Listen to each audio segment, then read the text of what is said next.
네, 말씀을 같이 보시겠습니다. 누가복음 15장 11절에서 32절까지의 말씀입니다. 말씀이 좀 많은데요, 긴데요. 그래도 같이 한번 봉독하겠습니다. 누가복음이지요, 마가복음이 아니라 누가복음 15장 11절에서 32절의 말씀입니다.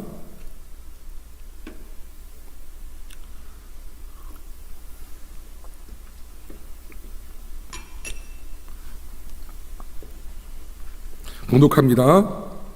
또 이르시되 어떤 사람에게 두 아들이 있는데 그 둘째가 아버지에게 말하되 아버지여 제산 중에서 내게 돌아올 분깃을 내게 주소서 하는지라. 아버지가 그 살림을 각각 나눠 주었더니 그 며칠이 안 되어 둘째 아들이 재물을 다 모아 가지고 먼 나라에 가서 거기서 허랑방탕하여 그 재산을 낭비하더니 다 없앤 후 그 나라에 크게 흉년이 들어 그가 비로소 궁핍한지라. 가서 그 나라 백성 중 한 사람에게 붙여 사니 그가 그를 들로 보내어 돼지를 치게 하였는데 그가 돼지 먹는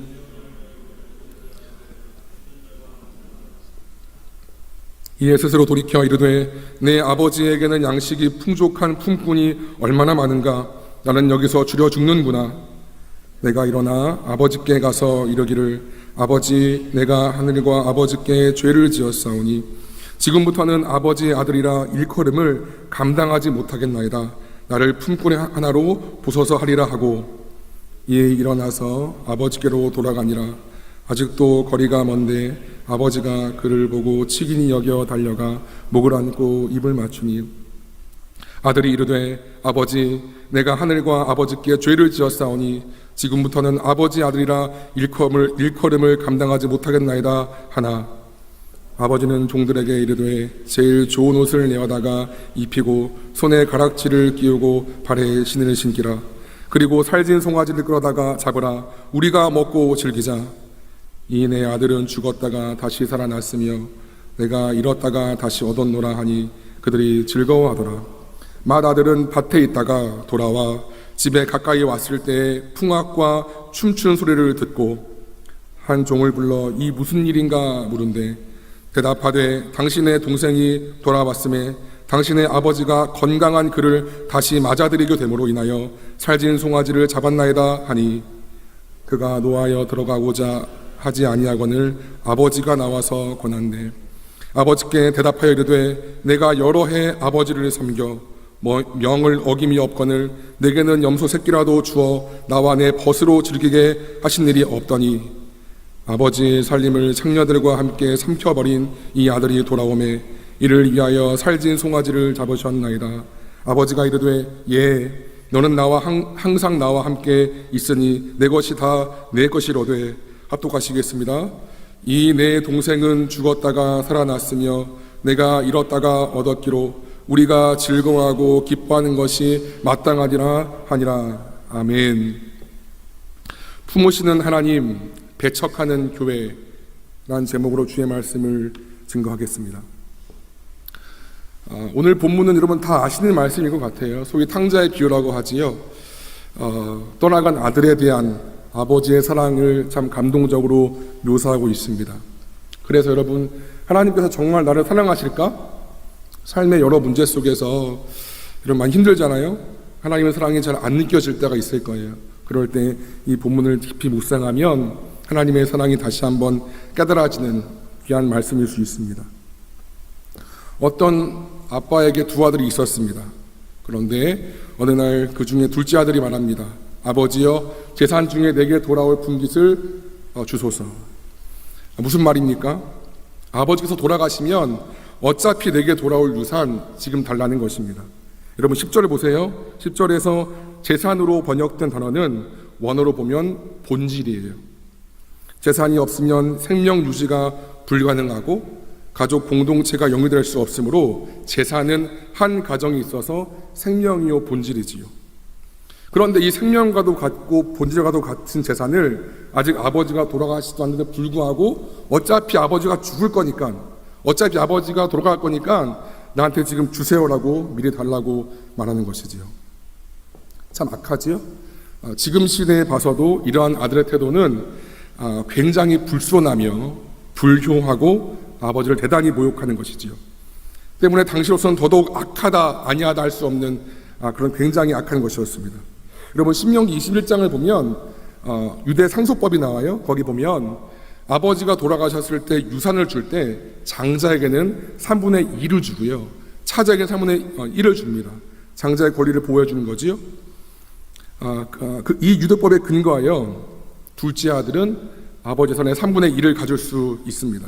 그런데요, 만약 이 재산의 양도가 아버지가 돌아가시기 전에 이루어지면, 아버지가 아직 안 돌아가셨는데 재산의 양도가 되어지면 아들들에게 주어지는 몫은 더 적어집니다. 때문에 지금 3분의 1을 가졌는데 이것도 아버지 돌아가시기 전이기 때문에 학자들의 말에 의하면 한 9분의 1 정도, 원래 본인 몫으로 다가올 것의 한 9분의 1밖에는 못 가져가는 거예요. 둘째 아들은 그렇게 자기에게 돌아올 몫이 적어지는 것을 알면서도, 왜 모르겠어요, 알면서도 매우 악한 참 불효한 모습을 가지고 자기 몫을 지금 말하는 거지요. 그다음에 보세요, 13절을 보세요. 보면 자기 몫의 유산을 받은 지 며칠이 못 돼요.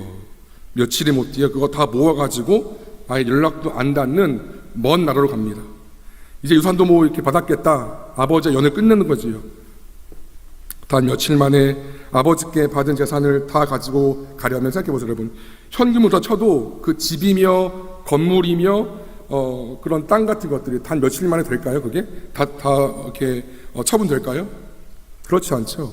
이 말이 무슨 말이냐면 며칠 만에 그걸 다 현금화 시켰다는 것은 원래 시세보다 더 금매로 내놓았던 거지요. 어쨌든 간에 그 땅과 집이며 건물이며 그 부동산 다 빨리 팔아버려서 돈을 더 못 받아도 좋으니, 원래 값보다 더 못 받아도 좋으니 빨리 아버지를 떠나고자 하는 그런 아들의 모습을 봅니다. 얼마나 아버지랑 있기 싫었으면 평소에 받는 그 일반 금액보다도 더 적게 받을 정도로 그 모든 부동산을 다 처리해버리고 떠나버리는 그런 아들의 모습을 보는 것이지요. 이 모든 것이 아버지를 어찌하든지 떠나서 자기 마음대로 살려고 하는 둘째 아들의 강한 욕망을 보여주고 있습니다.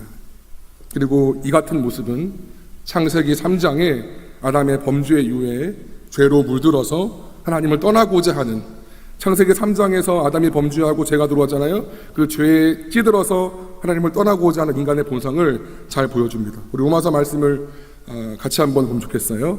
같이 한번 읽을까요, 여러분? 시작.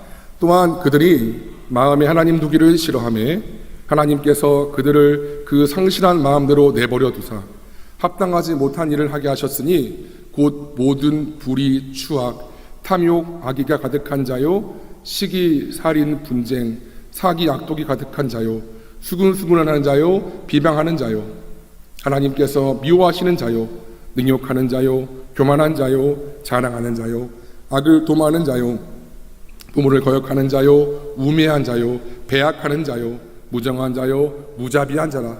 그들이 이 같은 일을 행하는 자는 사형에 해당한다고 하나님께서 정하심을 알고도 자기들만 행할 뿐 아니라 또한 그런 일을 행하는 자를 옳다 하느니라. 로마서는 인간 본성에 대해서 아주 정확하게 지적합니다. 제일 첫 구절에 보였죠? 여러분 그 화면 좀 들어보세요. 제일 첫 말이 뭐예요? 그들이 마음에 하나님 두기를 싫어하며. 이것이 우리 인간의 본성입니다. 나를 창조하신 하나님에도 불구하고 죄가 딱 들어오니까 하나님 싫다는 거예요. 내 인생 내 건데 왜 건드냐는 거예요. 하나님 분명 나의 주인이신데 죄가 들어오니까 내 인생 내 거니까 더 이상 건들지 마 라고 이렇게 말하는 거지요. 그래서 그렇게 마음껏 살아서 어떻게 되었을까요? 우리 인간의 모습이 하나님이 최초에 디자인하신 대로 잘 되었을까요? 그렇지 않죠. 모든 불의와 추악과 탐욕, 그런 것들이 죄가 난무하는 그런 모습이 되었다는 것입니다. 하나님께서 네가 이걸 하면 네 영혼이 피폐하고 죽을 거야 라는 것들만 골라 하는데 본일도 하고 그것들을 행한 자들을 옳다고 이야기합니다. 하나님의 말씀과 기준에 분명히 어긋나 있는 것들인데 이게 요즘 세상이야, 이게 요즘 트렌드야, 이게 요즘 개방적인 거지 라고 이야기합니다. 방송에서, 언론에서, 각종 SNS에서 여러분 잘 보세요. 정확히 보세요. 하나님의 말씀의 기준으로 보면 그 죄된 문화 속에서 죄된 것들이 왔다 갔다 해요. 근데 오히려 재밌다 그러고 박수치고 좋아요 누르고 그것들을 공유합니다. 정확히 하나님의 말씀에 보면 굉장히 음란하고 굉장히 정욕적인 것들이 많지요. 자기들만 행할 뿐 아니라 그런 일을 행하는 자를 옳다느니라. 나도 죄를 짓고 좋아요 누르면서 공유하면서 그래 잘한다 라고 하는 것이 우리의 모습입니다. 그렇다면 둘째 아들 있잖아요. 이 둘째 아들은 그렇게 간절히 원했던 아버지의 품을 떠나서 잘 살게 되었을까요? 아버지가 있을 때보다 그렇게 보란듯이 잘 되었을까요? 그럼 좋겠죠. 차라리 아싸리 진짜 더 그냥 아버지 보란듯이 나 잘 되었으면 좋겠죠. 근데 그렇지 않지요. 보세요 여러분, 13절 보세요. 13절 후반부에 보면 먼 나라에 가서 거기서 허랑방탕하여 재산을 낭비하더니, 먼 나라까지 가서 뭐 대단한 일을 할 줄 알았더만 그 많은 재산 다 날려버립니다. 여기서 허랑방탕이라고 번역된 것은 원어의 의미는 구원에 합당하지 못한 것입니다. 하나님 싫다고 내 마음대로 내가 원 없이 살아봤어요. 하나님 싫다고 내 마음대로 살아봤어요. 근데 그 향하는 모든 것이 다 구원에 합당하지 않는 자기의 영혼을 스스로 죽이는 것이었습니다. 결국 여러분 그 인생이 얼마나 비참하고 불쌍한지 나중에는 다 망하고 궁핍해서 돼지 치는 일을 합니다. 그런데 얼마나 배고픈지 돼지에게 주는 그 주업 열매라고 있어요. 그 열매를 먹고자 하는데도 불구하고 그조차도 준 사람이 없지요. 여러분, 유대인들에게는 율법에서 정한 동물과 부정한 동물이 있어요. 근데 돼지는 부정한 동물이에요. 때문에 돼지를 만지지도 않았고요, 당연히 먹지도 않았고요, 제사에도 안 썼습니다. 여러분 돼지를 바친 걸 봤나요? 못 봤잖아요. 돼지는 부정한 동물이기 때문에 바칠 수가 없지요.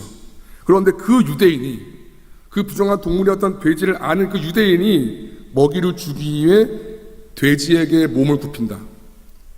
그리고 돼지를 치는 일을 한다. 심지어 돼지가 돼지 먹는 걸 먹으려고 한다. 근데도 주는 사람이 없다. 이거는 굉장히 이루 말할 수 없는 굴욕이고 비참함이고 아주 처참한 것입니다.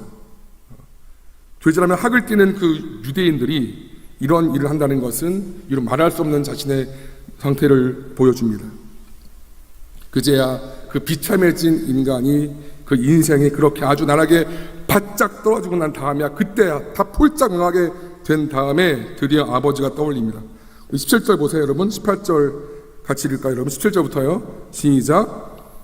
이에 스스로 돌이켜 이르되 내 아버지에게는 양식이 풍족한 품꾼이 얼마나 많은가. 나는 여기서 줄여 죽는구나. 내가 일어나 아버지께 가서 이르기를 아버지, 내가 하늘과 아버지께 죄를 지었사오니. 인간이 이렇습니다. 힘들고 어려운 건 맞지만 그래도 아직 내 수중에 건강이 있고 돈이 있고 내 수중에 내가 버틸 수 있는 그 힘이 있으면 끝까지 안 돌아가는 것이 저희들의 모습인 줄로 믿습니다. 여러분, 아들이 허랑방탕했어요, 그렇죠? 근데 끝까지 안 돌아갔어요. 끝까지 아버지는 안 떠올랐어요. 근데 그가 비참하게 나락에 떨어진 다음에 그때서야 그제야 떠올립니다.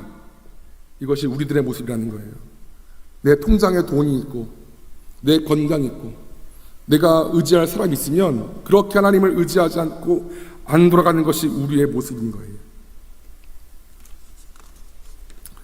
마침내 자신의 잘못된 모습을 깨닫고 돌아가는 둘째 아들, 드디어 그 비참함 속에, 그 너무나 처참함 속에 빠졌던 그 아들이 그때서야 아버지를 떠올렸던 둘째 아들.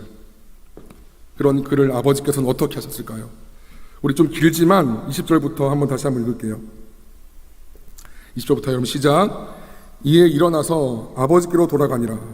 아직도 거리가 먼데 아버지가 그를 보고 치근히 여겨 달려가 목을 안고 입을 맞추니. 계속이요. 아들이 이르되 아버지, 내가 하늘과 아버지께 죄를 지었사오니 지금부터는 아버지 아들이라 일컬음을 감당하지 못하겠나이다 하나 아버지는 종들에게 이르되 제일 좋은 옷을 내어다가 입히고 손에 가락지를 끼우고 발에 신을 신기라. 그리고 살진 송아지를 끌어다가 잡으라. 우리가 먹고 즐기자. 이 내 아들은 죽었다가 다시 살아났으며 내가 잃었다가 다시 얻었노라 하니 그들이 즐거워하였더라. 여러분, 아직 거리가 멀어요. 아직 거리가 먼데 아버지는 아들을 보자마자 측은히 여겨 목을 안고 입을 맞춥니다.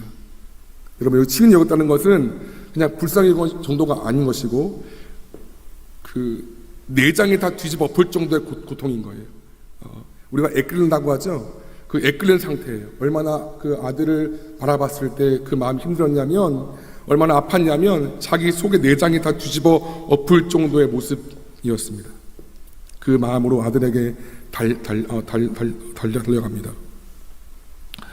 여러분, 그 아들이 이야기를 해요. 아들이 너무 민망하니까 그 다음 절에 이야기해요. 아버지, 저 같은 거 아들이 아닌 것입니다. 부르지 마세요. 너무 미안하니까. 차라리 종으로 부르세요라고 합니다.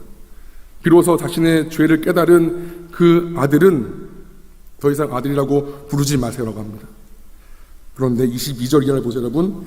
22절 이하를 보면 아버지는 아들이 돌아오는 것이 얼마나 기쁜지 그런 말들은 신경도 안 씁니다. 네가 어떻게 그럴 수가 있냐? 어떻게 이게 무슨 꼴이냐? 라고 말하지 않죠. 아들은 아버지 제가 잘못했어요. 저를 더 이상 아들이라 부르지 마세요. 라고 말하는데 신경도 안 써요. 얼마나 기쁜지. 오히려 가락지를 끼우고 발에 신을 신깁니다. 그리고 송아지를 잡습니다. 여러분, 가락지를 끼웠다는 것은 아들의 지위를 회복했다는 거예요. 아들의 지위가 회복됐다는 거예요. 그리고 송아지를 불렀다는 것은 송아지가 엄청 크죠. 근데 많은 사람들이 그럼 불렀겠죠. 그 많은 사람 앞에서 아들의 지위 회복에 대해서 공표한 것입니다. 참으로 면목이 없어서, 양심이 있으니까 면목이 없어서 돌아오는 아들에 대하여 하나님이 잘못했어요, 죄송해요, 그 말 안 들어버리세요. 몰라 난 네가 오는 것 말로 너무 기뻐. 그래서 그 마음을 가지고 돌아온 아들의 지위를 회복시키시고 만인 앞에 아들의 지위 회복을 말씀하십니다. 누가복음은 이렇게 이야기를 해요. 같이 한번 볼까요, 여러분? 시작. 내가 너희에게 이르노니 이와 같이 죄인 한 사람이 회개하면 하늘에서는 회개할 것 없는 의인 99으로 말미암아 기뻐하는 것보다 더하리라. 한 번 더 볼까요? 시작. 내가 너희에게 이르노니 이와 같이 죄인 한 사람이 회개하면 하나님의 사자들 앞에서 기쁨이 되느니라. 여러분, 죄인 한 명이 돌아오는 것이 하나님의 큰 기쁨인 줄로 믿습니다. 회개는 그저 의미 없이 주저리 나의 죄를 열거하는 것이 아닌 것이고 진정으로 마음을 다해서 주님께 돌아가는 것임을 믿습니다.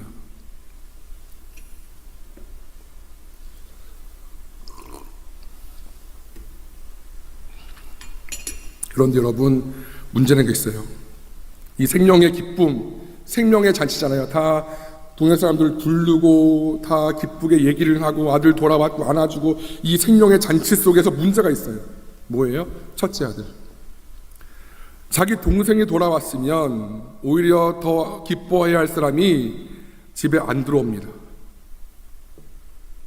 기뻐하지 않을 뿐 아니라 동생을 그대로 받아주시고 잔치까지 벌이는 것에 대해서 아버지께 화를 냅니다. 여러분 보세요. 28절부터 볼까요? 같이 볼까요, 여러분? 시작. 그가 노하여 들어가고자 아니하거늘 아버지가 나와서 권한대. 계속이요. 아버지께서 대답하여 이르되 내가 여러 해 아버지를 섬겨 명을 어김이 없거늘 내게는 염소 새끼라도 주어 나와 내 벗으로 즐기게 하신 일이 없더니 아버지의 살림을 창녀들과 함께 삼켜버린 이 아들이 돌아오매 이를 위하여 살진 송아지를 잡으셨나이다. 나는 아버지 옆에서 이렇게 아버지를 잘 섬겼어도 나한테는 뭐 하나 해준 것도 없으면서 내 친구들과 같이 어울리라고 뭐 하나 준 것도 없으면서 어떻게 창기들과 돈을 다 써버린 이 아들이 돌아왔는데 이렇게 잔치하냐라고 오히려 화를 냅니다. 자기 동생이 살아 돌아왔음에도 불구하고 오히려 그가 벌받지 않고 정죄받지 않고 오히려 그를 향하여서 잔치를 베푸시는 그 아버지의 태도가 몹시 못마땅합니다. 첫째 아들이 그렇다는 거예요. 첫째 아들은 겉으로는 아버지와 늘 함께 있었어요. 그렇죠? 그리고 아버지의 밭도 일궜겠고요. 아버지의 집도 관리했겠지요. 아버지를 나름대로는 잘 섬겼어요. 그러나 그는 아들을 사랑하시고 주인들을 사랑하시는 아버지의 마음을 전혀 몰랐습니다. 늘 함께 있었어요. 아버지 옆에서. 아버지의 아픔, 아버지의 고민도 받겠지요.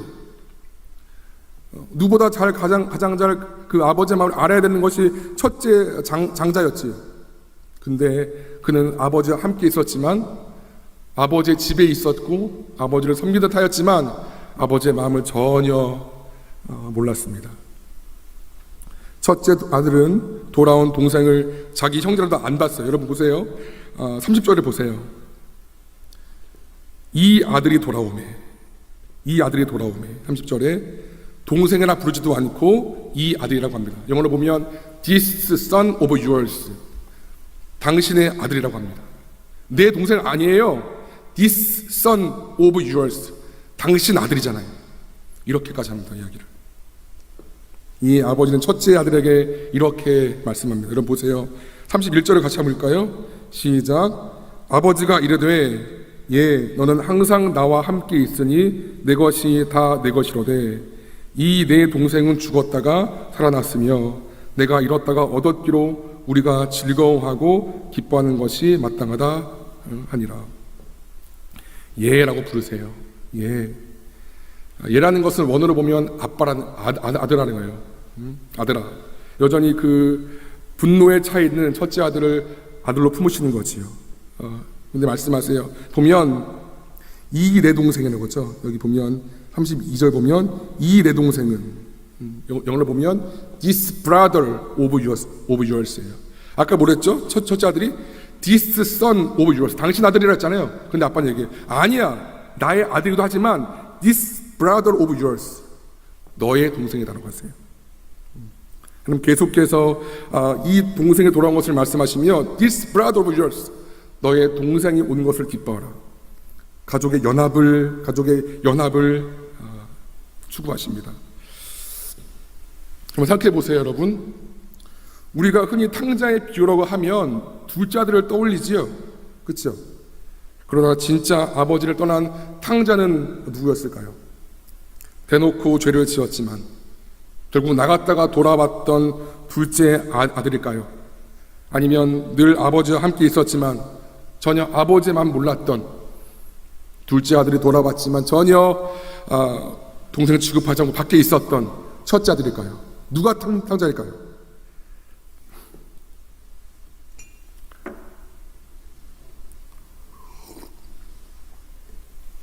이 비유에서의 첫째 아들은 예수님 당시의 바리새인들을 말합니다. 둘째 아들은 예수님 당시 세리와 죄인들을 말합니다.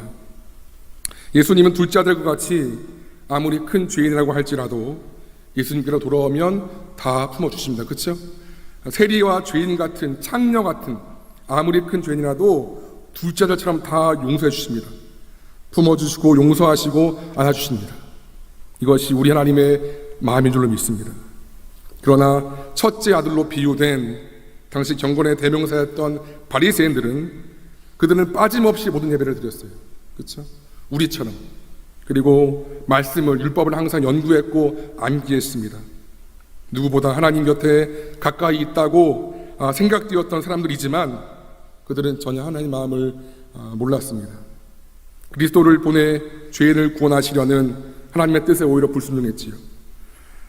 더 경건해 보겠다고, 더 하나님 말씀에 잘 살아보겠다고 자기들이 만든 수백 가지의 종교적 세부 조항들은 다 암송하고 다 암기해버리고 다 실천했지만 정작 그들은 하나님의 사랑과 자비와 관용을 몰랐습니다. 누가 탕자일까요? 돌아왔다가 다시 회개했던 돌아온 둘째 아들일까요? 우리는 이 말씀을 우리에게 적용하면서 두 아들의 모습을 보기를 원합니다. 우리는 원래는 그렇죠? 모두 대놓고 죄를 지었던 둘째 아들의 모습이었습니다. 그런데 하나님의 은혜와 예수 그리스도의 복음으로 말미암아 우리는 무조건적인 용서와 회복이 되었습니다. 그리고 우리 모두 마치 손에 가락지를 끼운 것처럼 아들과 딸의 지위를 회복되었지요. 그리고 하나님을 감히, 하늘과 땅을 지으신 하나님을 감히 아버지라 부를 수 있게 되었습니다. 그렇다면 이제는 우리에게 첫째 아들의 모습이 없는지 돌아봐야 할 것입니다. 우리는 다 둘째 아들이었어요. 이제 다 회복이 되었죠. 그의 은혜로. 그렇다면 우리에게 첫째의 모습이 있는지 돌아보십시다. 매주 예배를 드리고 성경도 공부하고 열심히 봉사도 합니다.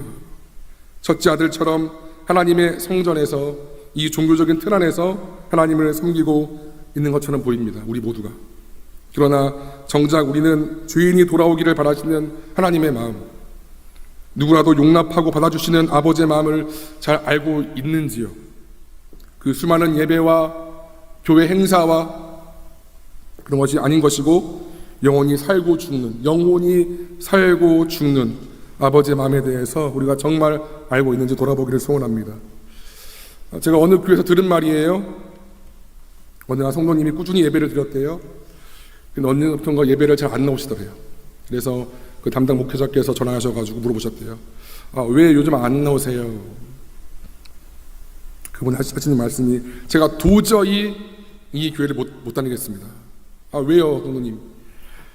그분 하시는 말씀이, 지난 몇 개월 동안 나에게 관심을 가지고 다가온 사람이 한 명도 없었습니다. 그렇게 이야기하겠습니다. 그분은 예배가 얼마나 뜨겁고 또 그 시설이 얼마나 좋냐를 안 본 것이지요. 누가 나에게 얼마큼 다가왔느냐, 그것만을 보았습니다. 참 가슴 아픈 일이지요.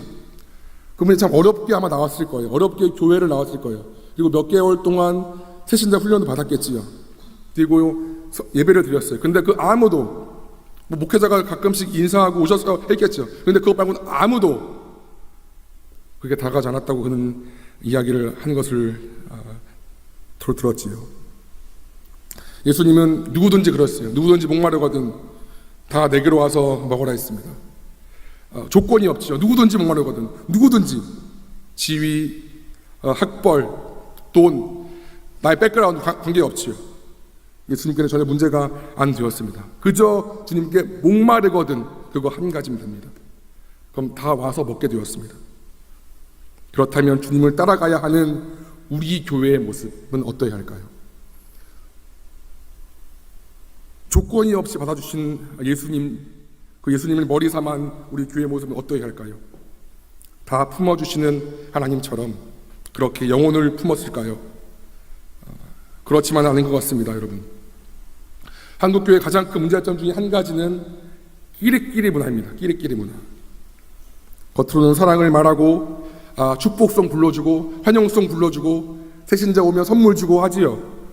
근데 딱 거기까지입니다.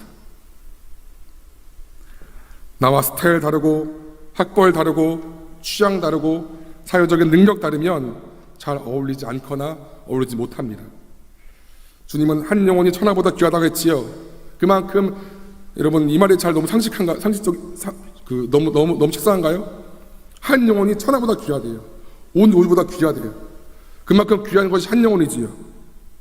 그런데 힘들게 교회에 발걸음 내민 그 사람이 예수님 안에, 교회 공동체 안에 잘 적응할 때까지 힘을 들여 관계를 맺고 마음을 여는 사랑의 수고를 잘 하지 않습니다.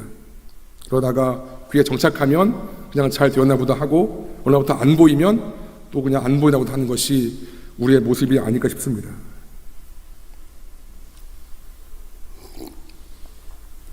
제가 우리 교회를 섬기는 지난 시간 동안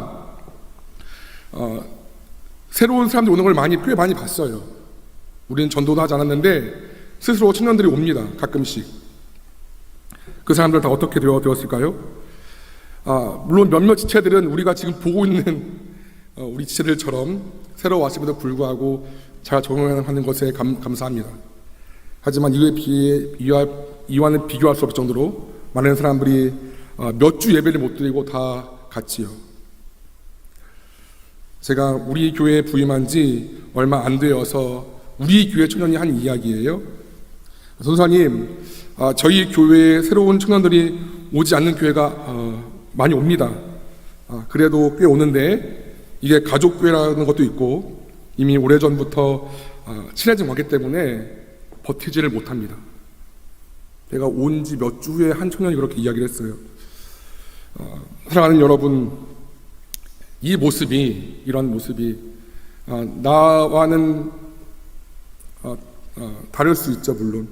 근데 그 영혼을 사랑하지 못하고 영혼을 품어지 못한 그 모습이 둘째 아들을 반갑게 맞이하였던 아버지의 마음은 모른 채 그저 자기 할 일을 했는데 왜 보상하지 않냐고 씩씩거리며 화를 냈던 첫째 아들과 뭐가 다를까요? 참 마음이 제가 아팠어요. 이 말씀을 묵상하면서. 하나님의 마음이 있는데 과연 나는 하나님 마음을 알까? 우리 교회 참 많은 사람들이 와요. 꽤 와요, 여러분들. 여러분들 알겠지만. 근데 많이 못 잡았어요. 놓쳤어요. 얼마큼 내가 그 친구들을 사랑했을까, 품었을까, 참 마음이 아팠습니다. 여러분, 사이비 종교 신천지가 큰 부흥을 했죠. 그것도 부흥인 부흥이지요. 교회를 있는 사람도 쭉쭉 빠져나가는데 신천지는 왜 이렇게 몰릴까요? 아이러니하잖아요. 그렇죠? 진리를 소유한 쪽은 교회예요. 말씀을 소유한 쪽은 교회예요. 근데 신천지는 부흥해, 교회는 빠져나가. 왜 그럴까요? 그 교리가 더 탁월한가요? 더 뛰어난가요? 아니죠. 진리는 우리 쪽인데. 첫 번째 이유는 어처구니 없는 잘못된 교리에 속은 악한 영의 역사이지만 그것보다 더 큰 이유는 공동체 전체가 나 한 명에게, 나 하나만을 위해서 사랑과 관심을 주는 것에 힘없고 깨지고 약한 영혼들이 다 넘어갑니다. 사랑이 목마른 시대에 사랑에 목마른 자들이 사랑을 받으니 다 그쪽으로 갑니다. 진리를 안다고 하는 교회 안의 성도는 나 하나 은혜 받는 것에 말고는 관심 없을 때가 많이 있는데 신천지 여러분 들었지요? 새로운 사람이 오면 온 신천지 교회가 그 영혼이 전부인 것처럼 그를 관심 갖고 대합니다. 물론 그 사랑이 잘못된 것이라 할지라도. 그래서 지금 신천지가 잘못된 것을 알면도 불구하고 그 사랑 때문에, 그 주는 관심 때문에 못 나가는 사람들이 많습니다. 교회가 해야 할 일을 신천지가 하고 있는 것이지요. 참으로 마음이 아픕니다. 말씀을 정리합니다. 하나님 아버지의 사랑은 무조건적입니다. 너무 멀리 만나요? 너무 늦은 관계가 없지요. 하나님께 그런 거 없습니다. 어떤 죄를 지었던, 어떤 문제를 방황하던 간에 다 that's okay. 괜찮습니다. 깨닫고 돌아왔던 둘째 아들처럼 하나님께로 마음을 다해 돌아가십시오. 여러분 중에 행여라도 여러 가지 문제로 또는 은밀한 죄악으로 고통받고 있습니까? 괜찮습니다. 돌아오십시오. 둘째 아들 같은 마음이라면 언제든지 컴백하십시오. 주님께로. 다 받을 줄로 믿습니다. 하나님은 죄를 물어보지도 않고 아들이 막 얘기할 때 몰라 그냥 그 영혼을 품어주셨던 것처럼 그렇게 우리를 품어줄 줄로 믿습니다. 또한 아버지의 관심은 생명에 있습니다. 그러므로 교회의 관심도 언제나 생명에 있을 줄 믿습니다. 돌아온 영혼에 대한 관심과 사랑은 그저 목회자만의 역할이거나 어느 한 리더에게 펴는 것이 아닌 줄로 믿습니다. 저와 여러분이 아버지와 함께했지만, 아버지와 늘 함께했지만, 우리 임원들도 그렇고 리더 저 마찬가지 우리 모두 다 아버지와 늘 함께 하잖아요. 함께하는 것처럼 보이잖아요. 그러나 정작 아버지의 몸만 몰랐던, 정작 몰랐던 그 첫째 아들처럼 되지 않기를 소원합니다. 누구든지 anybody 나와 잘 맞지 않아 보이는 지체라도 그 자리가 불편해도 여러분 나에게 편한 만남, 편한 관계에서 갇혀 있지 말고, 제가 가끔 리더들에게 이야기하지만 새로운 이와의 불편한 자리로 나가기를 축원합니다. 전 동원이가 편해요. 태연이가 편해요. 새로운 사람이 보면 불편해요. 그럼 저의 관심은 새로운 사람이겠죠. 그 영혼이 너무 귀하니까. 여러분, 새로운 불편한 자리로 나아가기를 축원합니다. 부디 집 안으로 들어가 여러분 밖에 있지 말고요. 그 첫째 아들처럼 밖에 있지 말고요. 부디 집 안으로 들어가서 살아 돌아온 둘째 동생을 맞아주는 그런 사랑의 수고를 할 수 있기를 축원합니다. 그것이 동생을 향한 아버지의 마음이고 하나님께서 기뻐하시는 건강한 교회 공동체의 모습이며 먼저 용서받은 사랑받은 우리의 모습인 줄로 믿습니다. 하나님 아버지의 그런 무조건적인 사랑에 대한 신뢰, 그리고 한 영혼 한 영혼에 대한 아버지의 간절한 마음이 우리 모두에게 있기를 간절히 축원합니다. 여러분, 무조건 신뢰하세요. 그러면 어떤 자리에 있던 어떤 모습이 있던 간에 하나님을 향해 무조건 신뢰하세요. 언제든 돌아올 수 있습니다. 그리고 그 마음이 용서되었고 회복되었다면 이제는 아버지의 시선이 있는 그 어떤 영혼에 대해서 여러분의 마음이 있기를 간절히 바랍니다. 그냥 우리 교회 안에서만, 우리 교인끼리만 할렐루야, 으쌰으쌰, 부흥 부흥 그러지 말고 하나님 마음이 있는 그 돌아온 둘째 아들한테 우리의 마음이 가기를 간절히 축원합니다. 아멘.